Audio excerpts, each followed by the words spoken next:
আসসালামু আলাইকুম, সবাই কেমন আছেন? রিভিউ প্লাজাতে আপনাদের সবাইকে স্বাগতম। তো আজকে আমরা ভিডিও করতে যাচ্ছি কসপেট ট্যাঙ্ক T2 এর সাথে কম্পেয়ার করব আমরা মিব্রো ওয়াচ X1। এখন আপনারা প্রশ্ন করতে পারেন ভাই যে কেন এটার সাথে এটা কম্পেয়ার করতেছে? এর মূল কারণ হচ্ছে কি মিব্রো X1 হচ্ছে একটা রাগেড স্মার্ট ওয়াচ, এটাও কিন্তু একটা রাগেড স্মার্ট ওয়াচ। যদিও মিব্রো X1 গত বছর স্মার্ট ওয়াচ, কিন্তু তারপরও এটা যথেষ্ট পপুলারিটি আছে। অনেকে চাচ্ছিলেন কম খরচের ভিতরে রাগেড স্মার্ট ওয়াচ হয় কিনা, তো সেই জন্য আমরা ভাবলাম তুলনামূলক কম খরচে মিব্রো X1 এবং তুলনামূলক একটু বেশি খরচে ট্যাঙ্ক 2 এই দুটোর একটা কম্পেয়ার করে দেখি যে কোনটা ভালো হতে পারে। তো চলুন কথা না বাড়িয়ে ভিডিওটা শুরু করা যাক। প্রথমে আমরা মিব্রো X1 কে আনবক্সিং করি। খুবই সিম্পল একটা আনবক্সিং ছিল। সেই চিরাচরিত সুন্দর ওয়াচটা চলে আসছে হাতে। এখানে দেখেন দুটো বাটন আছে এবং রাগের টেক্সচার করা আছে। এখানে 5 ATM লেখা আছে, এখানে AI ওয়াচ লেখা আছে। যথেষ্ট সুন্দর একটা ওয়াচ। সিম্পলের ভিতরে ওয়াচটা আপনাদের সবারই ভালো লাগবে। এটার ভেতরে একটা ম্যাগনেটিক ডঙ্গল চার্জার আছে এবং আর কিছু কাগজ আছে। তো এই হচ্ছে আমাদের মিব্রো X1। এবার হচ্ছে কসপেট T2। খুবই চমৎকার একটা আনবক্সিং।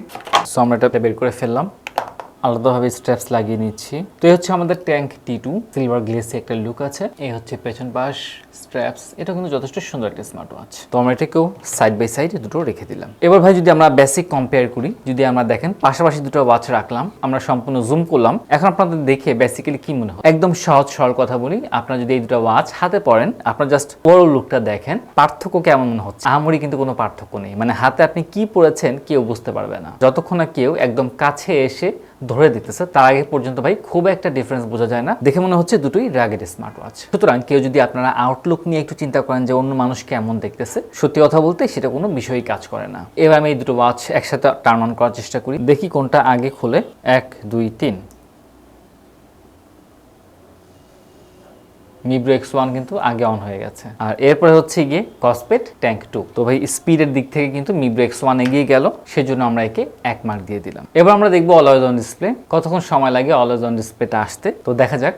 দেখেন এটা কিন্তু অনেক দ্রুত আমাদের ডিসপ্লেটা চলে গেছে এবং অলওয়েজ অন ডিসপ্লেটা চলে আসে। সেই তুলনায় কিন্তু মিব্রো X1টা এগিয়ে আছে। নাইস। সো মিব্রো X1 এ কিন্তু লাইটটা বেশি সময় ধরে জ্বলেছিল, সেজন্য মিব্রো X1 এ 1 মার্ক চলে আসে। এবার যদি আমরা অলওয়েজ অন ডিসপ্লের দিকে তাকাই, দেখেন দুটোই কিন্তু সমান লাগছে দেখতে, যথেষ্ট সুন্দর লাগছে। দুটোতেই মাল্টি কালার আছে। সুতরাং অলওয়েজ অন ডিসপ্লের ক্ষেত্রে কিন্তু আমরা কোনোটা বাদ দিতে পারছি না। এবার যদি আমরা এটাকে রিমুভ করে দিই একসাথে, দেখেন খুব সুন্দরভাবে কিন্তু কাজটা করে গেছে। তো অলওয়েজ অন ডিসপ্লের ক্ষেত্রে 1 মার্ক দিয়ে দিলাম। এবার যদি আমরা ডিসপ্লে সাইজের কথা বলি, T1 হচ্ছে গিয়ে 1.43 ইঞ্চি ডিসপ্লে, অন্যদিকে মিব্রো X1 হচ্ছে 1.3 ইঞ্চি ডিসপ্লে, অর্থাৎ 0.1 ইঞ্চির এদিক সেদিক। আমরা একটু কাছাকাছি মেলাই এইভাবে করে, তো কথা বলতে খুব একটা পার্থক্য ধারণা পড়লেও ডিসপ্লে সাইজটা আলটিমেটলি কিন্তু একটা ম্যাটার করতেছে। তো সেই জন্য ডিসপ্লে সাইজের জন্য T1 1 মার্ক পেয়ে গেল। এটা তো অ্যামোলেড ডিসপ্লে আছে, X1 এও অ্যামোলেড ডিসপ্লে আছে, এটা তো সমান মার্ক পেয়ে গেল। এবার হচ্ছে কাচের ক্ষেত্রে T2 তে 9th dual glass cover protection ব্যবহার করা হয়েছে, যাতে করে এটা আরো মজবুত এবং অভঙ্গুর হবে, সেজন্য এটা আরেক মার্ক পেয়ে গেল। এবার হচ্ছে always on display. Always on display দুটো দিয়ে আছে, খুবই ভালো একটা বিষয়। তবে ছোট্ট একটা টুইস্ট আছে এখানে, সেটা হচ্ছে কি মিব্রো X1 এ আপনার অলওয়েজ অন ডিসপ্লেটা থাকবে 20 মিনিট পর্যন্ত, যেটা যথেষ্ট লং টাইম, বাট এখানে কোনো টাইমার দেওয়া হয়নি। এটা আনলিমিটেড সময়ের জন্য, যতক্ষণ চার্জ থাকতেছে ততক্ষণই কিন্তু আপনার অলওয়েজ অন ডিসপ্লেটা জ্বলে থাকবে। তো এই বিষয়টা কিন্তু যথেষ্ট ভালো করেছে এবং সেই জন্য T1 1 মার্ক পেয়ে গেল, যদিও এটা খুব একটা ভাই ডিফারেন্স তৈরি করে না। উপরন্তু আমি বলবো যখন 20 মিনিট ধরে জ্বলে থাকে, এটা একটা ভালো দিক অনেকের ক্ষেত্রে। কেননা অনেকে কিন্তু দেখা যাচ্ছে যে আপনার হাত কিন্তু আপনি 20 মিনিট একটা টেবিলে ফেলে রাখেন না, সবসময় নাড়াচাড়া করতে থাকেন, সুতরাং আলটিমেটলি আপনার কিন্তু ওয়াচ ফেসটা জ্বলেই যাবে। আবার অন্যদিকে যদি আপনি টেবিলে কখনো রেখে দেন আপনার ওয়াচ, তাহলে আপনি চাইবেন না সারাক্ষণ অলওয়েজ অন ডিসপ্লে জ্বলে থেকে আপনার ব্যাটারি শেষ হয়ে যায়। তো সেই ক্ষেত্রে আবার মিব্রো X1 এটা একটা ভালো ফিচার্স যে আপনি 20 মিনিট একটা ডিউরেশন পাচ্ছেন, তারপর অটোমেটিকলি আপনার ওয়াচটা বন্ধ হয়ে যাচ্ছে। সুতরাং এদিকে যদি আমি কম্পেয়ার করি, তাহলে কিন্তু আবার মিব্রো X1 1 মার্ক পেয়ে যায়। এবার হচ্ছে ডিসপ্লে রেজোলিউশন। মিব্রো X1 হচ্ছে 360x360, অন্যদিকে কসপেট ট্যাঙ্ক T2 হচ্ছে গিয়ে 666x666। সুতরাং এটা ক্লিয়ারলি T2 1 মার্ক পেয়ে গেল, যথেষ্ট ক্লিয়ার দেখা যাবে আপনি এখানে। এবার হচ্ছে বডি মেটেরিয়াল নিয়ে কথা বলি। আমাদের মিব্রো X1 হচ্ছে গিয়ে প্লাস্টিক বডি করা হয়েছে, এখানে যদিও স্টিল দেওয়া হয়েছে। অন্যদিকে আমাদের tank 2 by full metal body করা হয়েছে এবং খুবই হেভি একটা বডি করা হয়েছে। আপনার কিন্তু যথেষ্ট শক্তপোক্ত এবং এত সহজে কিন্তু এটা ভাঙতেছে না, এটা খুব চমৎকার একটা বিষয়। সেই জন্য ফুল মেটাল বডির জন্য এটা 1 মার্ক পেয়ে গেল।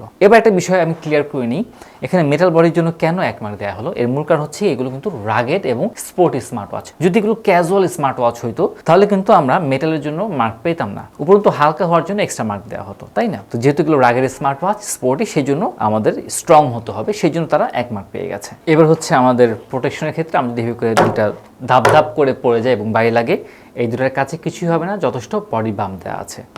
সুতরাং এই দিক থেকে যথেষ্ট শক্তপোক্ত, এই দুটো ওয়াচই 1 মার্ক করে পেয়ে গেল। এবার হচ্ছে মিলিটারি সার্টিফাইড কিনা। অ্যাকচুয়াল মিলিটারি সার্টিফাইড যেটা বলা হয় সেটা এতটা না, বাট অন এভারেজে তারা বলতেছে যে হ্যাঁ বেসিক সার্টিফিকেশনটা পেয়েছে, যার কারণে কিনা আমরা খুব একটা মার্কিং করতে পারছি না শিওর না হয়। কিন্তু আমরা যদি T2 এর দিকে তাকাই তাহলে এটা ইউএস মিলিটারি সার্টিফাইড প্রাপ্ত হয়েছে, সুতরাং এখানে বলে বাহুল্য খুবই স্ট্রং একটা স্মার্ট ওয়াচ। এবার আমরা যদি ব্যাটারির কথা বলি, এটা হচ্ছে 350 mAh, এটা হচ্ছে 410 mAh ব্যাটারিতে এগিয়ে গেল। এবার হচ্ছে ভাই এই ব্যাটারি নিয়ে আপনি কতদিন সার্ভাইভ করতে পারবেন। T2 হচ্ছে গিয়ে 50 দিন পর্যন্ত ভাই এই ব্যাটারি নিয়ে টানতে পারবেন যদি আপনি ফেলে রেখে দেন। আর যদি আপনি প্রতিদিন ইউজ করেন তাহলে আপনার 10 থেকে 15 দিনের মতো চার্জ যাবে। হ্যাভি ইউজ করেন তাহলে মোটামুটি 10 থেকে 12 দিন। আর আপনি যদি টানা ফোন কলে কথা বলেন তাহলে আপনার 15 ঘন্টার মতো চার্জ থাকবে। অন্যদিকে যদি আমরা X1 এর দিকে তাকাই, এটা ভাই যদি আপনি এভাবে ফেলে রাখেন তাহলে 60 দিন পর্যন্ত চার্জ থাকবেন। চিন্তা করে দেখেন কতটা লং চার্জিং আপনাকে দিচ্ছে, এটা খুব ভালো একটা বিষয়। পাশাপাশি যদি আপনি রেগুলার ইউজ করেন তাহলে 14 দিন পর্যন্ত চার্জ পাচ্ছেন। সুতরাং যদি আমি ব্যাটারি লাইফের কথা বলি তাহলে কিন্তু Mibro X1 এগিয়ে গেল। এবার গুরুত্বপূর্ণ কথা হচ্ছে ব্লুটুথ কলিং। দুঃখজনক হচ্ছে Mibro X1 এ ব্লুটুথ কলিং করতে পারছে না, অন্যদিকে T2 তে ব্লুটুথ কলিং করতে পারছেন। সুতরাং এখানে আরেক মার্ক পেয়ে গেল T2।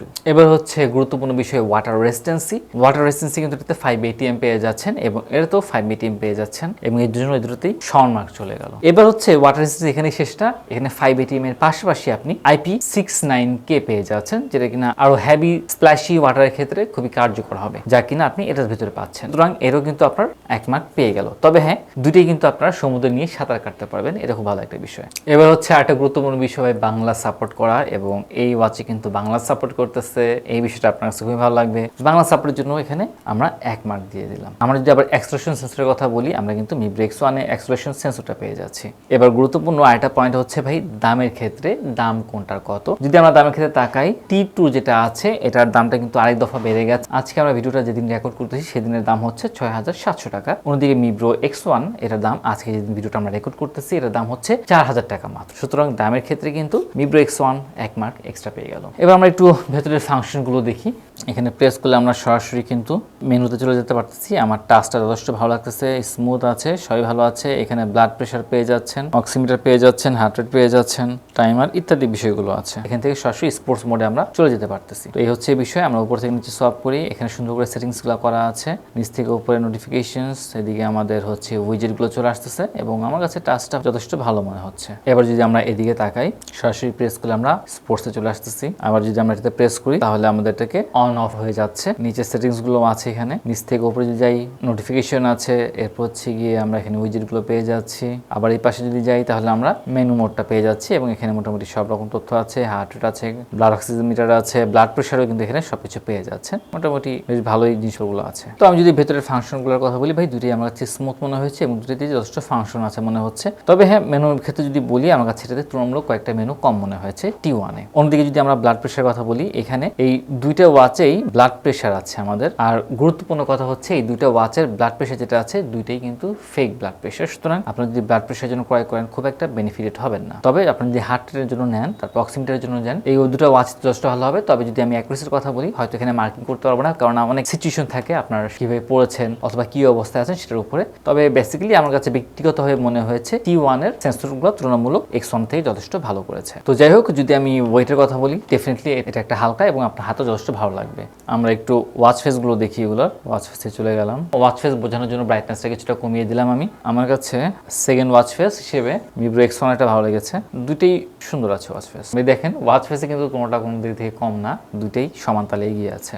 ডিফারেন্ট কিছু ওয়াচ ফেস আছে। তো এই দুটোরই আবার ওয়াচ ফেস মোটামুটি সমানই ওয়াচ ফেস আছে। তো ওয়াচ ফেসের জন্য এদেরকে সেম মার্কিংটা দিয়ে দিলাম। এবার হচ্ছে যদি অ্যাপের কথা বলি, এই দুটো কোম্পানি তাদের নিজস্ব অ্যাপ ইউজ করে। এটা ইউজ করে হচ্ছে গিয়ে Kospet ফিট অ্যাপ এবং Mibro কোম্পানি ইউজ করে Mibro ফিট অ্যাপ। সুতরাং অ্যাপের ক্ষেত্রেও কোনো রকমের কম মার্কিং করা যাচ্ছে না, দুটি সমান মার্কিং পেয়ে যাচ্ছে। এবার হচ্ছে ফাইনালি গুরুত্বপূর্ণ বিষয় আমরা যদি দেখি, ডেফিনেটলি এটা বলাই বাহুল্য যে T1 এগিয়ে যাওয়াটাই স্বাভাবিক। 16 মার্কে এগিয়ে গেছে এবং Mibro X1 12 মার্কে এগিয়ে গেছে। তবে এবার যদি আমরা প্রাইসের সাথে কম্পেয়ার করি, 4000 টাকা একটা ওয়াচ এবং 6700 টাকা দামের একটা ওয়াচ, টোটাল হচ্ছে আপনার 1600 টাকা একটা ডিফারেন্স। এবং এই ডিফারেন্সটা যদি আমরা বাদ দিই তাহলে কিন্তু আলটিমেটলি খুব বেশি পার্থক্য আমরা দেখতে পাচ্ছি না। আপনি যদি 1600 টাকা এক্সট্রা ইনভেস্ট করেন তাহলে ডেফিনেটলি কিছু এক্সট্রা ফিচার পেয়ে যাচ্ছেন। আপনি যদি এই 1600 টাকা সেভিংস করেন তাহলে ডেফিনেটলি কিছু ফিচার্স আপনাকে হারাতে হবে। এই হচ্ছে গিয়ে মূলত পার্থক্য। তাছাড়া যদি ভাই আমরা অন এভারেজে বলি, দুটো ওয়াচ কিন্তু যথেষ্ট ভালো করেছে। আপনারা যারা একটু স্পোর্টস করতেছেন বা রাগেট চাচ্ছেন, মোটামুটি প্রোটেক্টিভ চাচ্ছেন, ওয়াচ সহজে ভাঙবে না, তাদের ক্ষেত্রে কিন্তু এই দুটো ওয়াচই চেয়ে যথেষ্ট ভালো। সুতরাং আপনার যদি বাজেট কম থাকে তাহলে আপনি মিব্রো X1 এর দিকে যেতে পারেন, আর যদি আপনার বাজেট বেশি থাকে তাহলে ডেফিনেটলি তুলনামূলক কিছুটা বেশি প্রিমিয়াম T1 এর দিকে যেতে পারেন। সিদ্ধান্ত ভাই আপনাকে নিতে হবে। তবে ভাই আমাদের উইনার হয়ে গেছে Kospet Tank 2।